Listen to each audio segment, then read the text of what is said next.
Salut, c'est Guillaume Batz. Salut, c'est Jérémy Ferrari. Salut, c'est Laura Lone. Nous sommes actuellement à la première édition du festival Rire en Vigne avec un très beau logo. Très très beau logo, une grappe de raisin qui sourit. Ils s'y ont mis à plusieurs certainement pour réfléchir à ça. Merci le mensuel. Merci le mensuel. Merci le mensuel. Merci le mensuel. Merci le mensuel.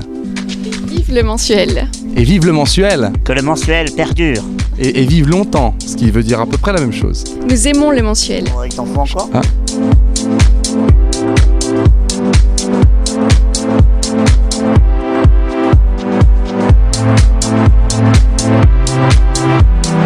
En fait, ce qui s'est passé, c'est qu'Étienne de Balazy, qui est un grand ami à moi que j'avais rencontré au festival de Montreux notamment, qui a été un des premiers à me confier un gala à Montreux, m'a téléphoné pour me demander si ça m'intéressait de venir à cette première édition. Comme je suis très fidèle aux gens qui m'ont donné des opportunités quand ça démarrait, je lui dis oui. Où Étienne va, je vais. Et puis m'a demandé si j'avais des idées d'artistes. Donc Guillaume Batz, évidemment, parce que ça nous permet de nous placer sur les places handicapées gratuitement. Et Laura Lone parce que c'est une jeune artiste que j'aime beaucoup, que je viens de découvrir dans un festival.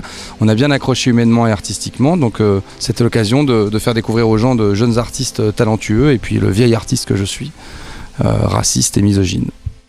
Je m'aperçois donc malheureusement une fois de plus qu'apparemment la pédophilie ne fait donc pas encore complètement l'unanimité en France. Comme quoi dans les Ardennes on n'est pas toujours en retard sur tout. Je vais donc pour les plus sensibles d'entre vous, et vous êtes nombreux ce soir, redémarrer immédiatement sur quelque chose de léger. Est-ce qu'il y a des juifs dans la salle? De toute façon, je vais attendre, hein.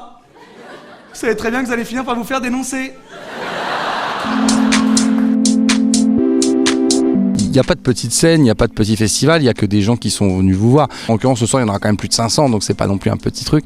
Mais même quand il y a 50 personnes qui viennent vous voir, il y a 50 personnes qui se sont déplacées, qui ont peut-être trouvé une nounou, qui ont fait de la route, qui ont pris un train, qui ont réservé leur soirée pour toi, quoi. Donc quel que soit l'endroit sur lequel tu montes sur scène, il n'y en a pas un qui est moins important que l'autre. Tant que le public est avec vous, vous existez. Si demain le public n'est plus avec vous, vous retournez jouer dans des cafés-théâtres devant 8 personnes. Donc faut vraiment redescendre sur terre. Je veux dire, on n'est vraiment pas grand-chose. Si le nouveau spectacle, on ouvre les billetteries et que personne n'achète les billets, je redescends à la case départ et c'est terminé. En fait, vous savez, moi j'ai eu très peu de vrais coups de cœur artistiques. J'ai eu Constance, qui était une amie de plus de 10 ans, donc c'était une suite logique qu'on essaie de travailler ensemble. Guillaume, c'était il y a maintenant 4 ans, je pense. 3-4 ans. C'est pareil, ça a été un vrai coup de cœur. Et puis mon dernier coup de cœur en date, c'est Laura Lone, parce que ils ont un point en commun. Ils sont des vrais humoristes. Ce que j'entends par vrai humoriste, c'est que c'est pas des comédiens qui ont écrit des vannes pour se faire un CV vivant. Ce sont des vrais humoristes. Ce sont des gens qui aiment la scène, qui ont un sens du rythme et qui ont un univers et une écriture et des idées bien particulières. Moi, j'aime bien les gens qui ont un univers bien à eux. Et quand j'écris pour des gens, ou que je coécris, parce que je n'écris jamais tout seul, je suis toujours en coécriture, je suis vraiment au service de l'artiste. Constance, je n'ai pas imposé mon style à Constance, j'ai aidé Constance à imposer le sien. Il y a un point commun entre Constance, Laura et moi, c'est la plastique. Ouais. Comment je le décrirais Bon, alors, je sais pas, peut-être, vous avez vu le film Titanic? Ouais? Eh ben, ça n'a rien à voir. Non, c'est pas la même chose, hein. Enfin, alors, non, c'est vrai que dans les deux cas, le personnage principal meurt sur une planche en bois. Mais on peut pas vraiment comparer, quoi. Parce que je veux dire, forcément, si dans le Titanic, les personnages avaient marché sur l'eau comme dans la Bible, la fin aurait été totalement différente, hein. Laura, elle a déjà un spectacle qui est très bien écrit, qui est très drôle, qui est très efficace. Après, elle est au tout démarrage de sa carrière. Donc on a vraiment bien sympathisé. Et puis moi j'ai beaucoup aimé ce qu'elle faisait. Je pense qu'elle aimait bien un petit peu ce que je faisais aussi. Donc on s'est dit qu'on pouvait essayer de travailler ensemble pour la suite. Donc là on a commencé à travailler en coécriture. On a repris en fait son ancien spectacle. Et puis on va essayer, je vais essayer modestement avec elle de le rendre encore plus drôle, encore plus efficace. Qu'est-ce qu'il y a ? Modestement. Ça me surprend toujours quand j'arrive en pour le mot modeste. Là, on commence à travailler ensemble, mais c'est vrai que c'est le tout début parce que ça fait vraiment pas longtemps qu'on s'est rencontrés, ça fait quelques mois. Donc voilà, c'est le tout début d'une nouvelle aventure et j'espère que ça va pas aussi mal se passer qu'avec Guillaume Batz. C'est pas une petite fille, mais elle a un côté, elle a un côté femme-enfant très naïve et qui ne se rend pas compte en fait à quel point elle est odieuse en fait. Et elle a un côté très, même dans l'écriture. Et c'est ça que je veux surtout pas déformer, c'est qu'elle a un côté très enfantin alors comprenons-nous bien, quand je dis enfantin, c'est-à-dire qu'on n'a pas l'impression que c'est un enfant de 8 ans qui écrit. Ça veut dire qu'on a l'impression d'entendre un peu parfois une manière de conte pour enfants. D'ailleurs, elle a un poème. Moi, ce qui m'a convaincu, c'est qu'elle a un poème avec un lion et une girafe qu'elle raconte aux enfants. Et c'est avant que ça ne devienne horrible, le début de l'écriture pourrait totalement être celui d'un vrai livre pour enfants. C'est ça sa force en fait, c'est qu'elle maîtrise parfaitement la naïveté et l'horreur. J'ai toujours voulu faire de la scène depuis que je suis toute petite, donc je prenais beaucoup de cours de théâtre en cours du soir, tout ça. Et je voulais faire ça comme professionnellement, mais bon, mes parents m'ont dit non, tu vas voir, ça va être très dur, il faut pas que tu fasses ça. Donc du coup, j'ai fait des études d'architecture. Et puis quand j'ai fini mes études, je me suis dit mais non, c'est quand même ça que je veux faire et je veux essayer de me lancer. Et voilà, j'ai d'abord commencé par le théâtre, donc j'ai joué dans une pièce et puis j'ai commencé à écrire mes sketchs moi-même pour voir si ça marchait.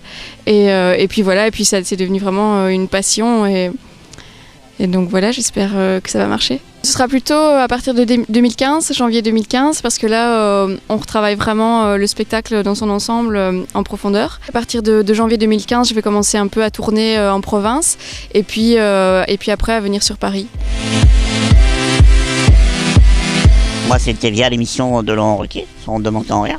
Il m'a dit, parce que moi je lui ai demandé, Jérémy, j'aimerais écrire pour l'émission, enfin j'aimerais que tu m'aides à écrire pour l'émission. Et Jérémy, il a dit non. J'ai dit pourquoi? Il me fait, je veux écrire aussi le spectacle. J'ai dit non, Jérémy, non. Le spectacle, j'en ai un, j'ai pas besoin de toi. Et puis finalement, on a réécrit le spectacle et finalement, ça a été bénéfique. Voilà. Préciser que je suis pas un tyran qui vampirise les spectacles des humoristes. C'est parce que je voulais qu'il y ait une cohérence entre la télévision et la scène. Moi, déjà, je comprends pas d'aller à la télévision quand on n'a rien à proposer sur scène. Je vois pas trop l'intérêt, à part si on veut juste être connu, mais c'est un peu bizarre. Et je lui disais, mais c'est très étrange qu'on coécrive des sketchs en télévision. Du coup, je vais forcément être affilié à toi. Et avec un spectacle où j'aurais pas du tout eu mon mot à dire, je trouvais ça un peu incohérent en fait. Puis après il y a évidemment le côté financier. Voilà, évidemment, et puis le désir de vouloir tout maîtriser tout le temps. Un peu. En toute humilité.